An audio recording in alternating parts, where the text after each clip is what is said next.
Hey guys, what's going on? So today we're going to be talking about the 3rd Infantry Division, 30th Infantry Regiment, during the Battle of Operation Dragoon.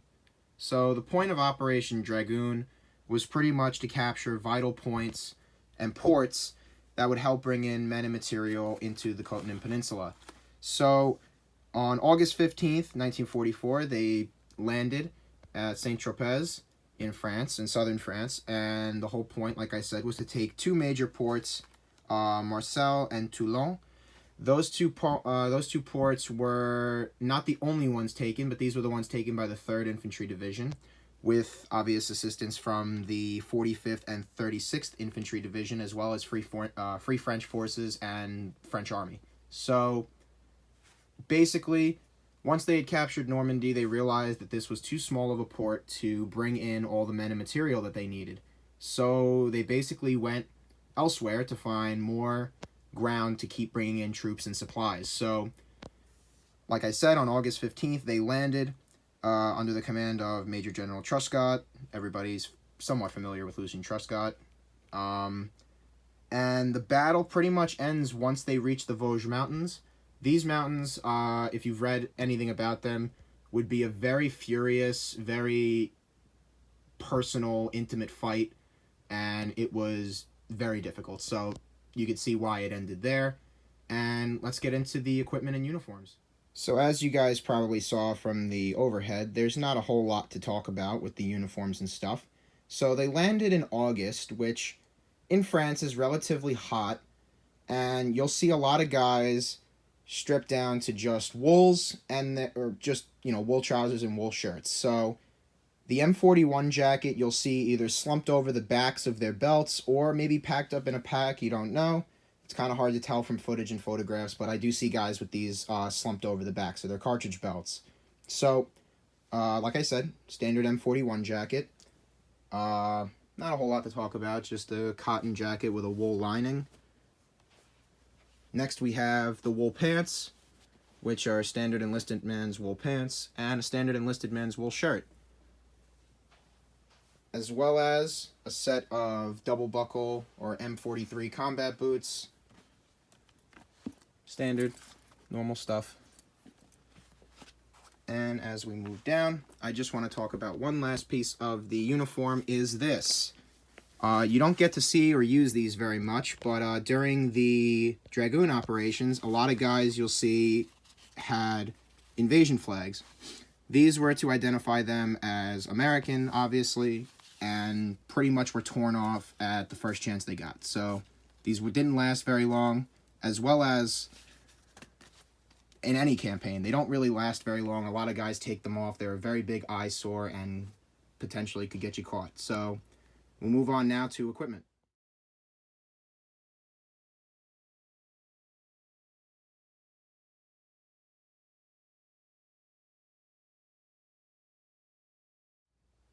Alright guys, so this is pretty much a standard combat layout for any standard rifleman, private. So, as you can see, you have your standard haversack. Now, this haversack, in this instance, would have been packed out to the gills. Guys were not carrying gas mask bags. They were not carrying GP bags to carry all this extra stuff. You see GP bags in this operation for rifle grenades, various other things, but not to carry personal items. A few guys did retain their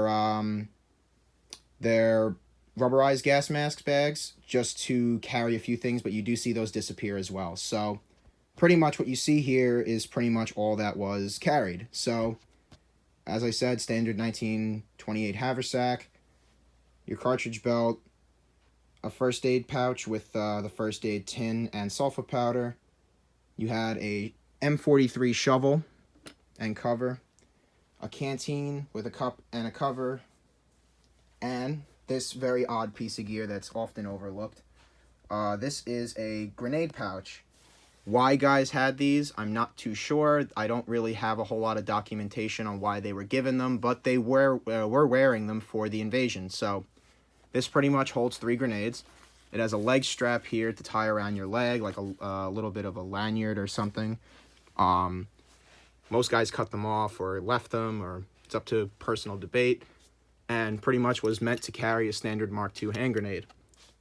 A lot of 3rd Infantry guys had them during the invasion. I can't speak for the other 2 infantry divisions, the 45th and the 36th. We're just talking about the 3rd for today. Next is a standard bandolier. You could see guys with as many as 3 of these. I don't know if it was help yourself or if it was a certain amount issued to each guy, but definitely carrying 1, 2, if not 3 of these is something you might want to consider for the impression.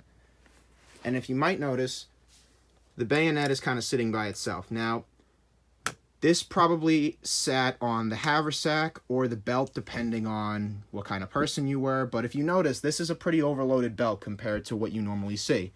So it's really up to personal preference if you want to stick your shovel on your pack. Although I do see in a lot of photographs and video that the guys were wearing these. These guys weren't, waiting or struggling to get this off their pack. They wanted it immediately on them, and the bayonet seemed to be thrown to the side. Next, I do want to talk about the helmet. So the helmet has a very distinctive net for the 3rd Infantry Division.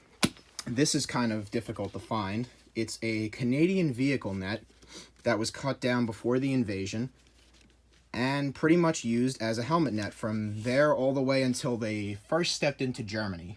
And even then afterwards, you do see guys with it. It's just torn to shit, though. Like, these nets, they're net. It's cloth. It will rip. It'll deteriorate over time. So by the end of their campaign, and once they hit the Vosges, these pretty much are destroyed. So, yeah, that's pretty much all there is to it. If you look at it closely, you can kind of see the pattern in it if anybody's trying to look for one of these. Again, Canadian vehicle net. They are very difficult to find. Yeah, just figured I'd give you guys a view of the pattern. Same gig as always, fixed bale helmets. And this is the liners. I mean, as far as what was around at the time is pretty much what you could use. So anything from before August of 44. Pretty basic. So next we'll move on to personal items.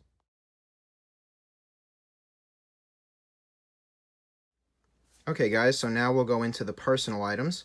So the personal items, like I'm sure you guys have started to notice, are kind of basic, kind of the same thing almost every time. It's just things and common necessities that you wanted on your physical person that you didn't want to have to dig through a bag for. So pretty much what we have here is a set of electrical tape.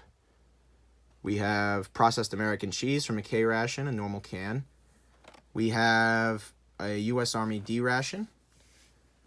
A watch. Could be any watch, doesn't have to be an Army-issued band or anything like that. Standard GI shaving kit with the razor and the blades.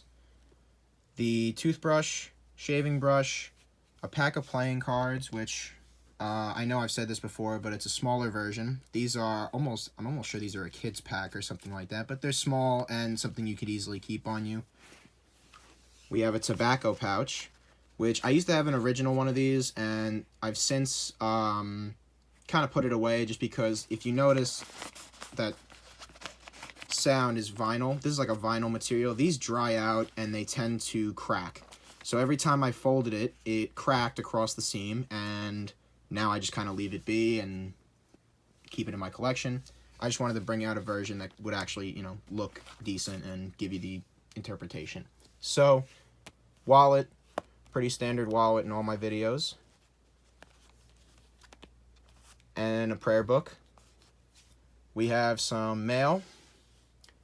A M1 Garand cleaning / spare parts bag. I use it to pretty much carry all the stuff, spare parts and cleaning supplies and stuff like that for the rifle. We have 2 French phrase books. One's a pocket guide to France with a little bit of a, language. Yeah, there's a little bit of language and stuff that could actually help you. And then we have the standard French language guide, which would have given you pretty much everything you needed to know, or the basics. Standard run-of-the-mill cotton towel, sewing kit, some spare laces, and a comb. Oh, and trouser belt. But that's pretty much it. It's not overly complicated. There's not much to go over.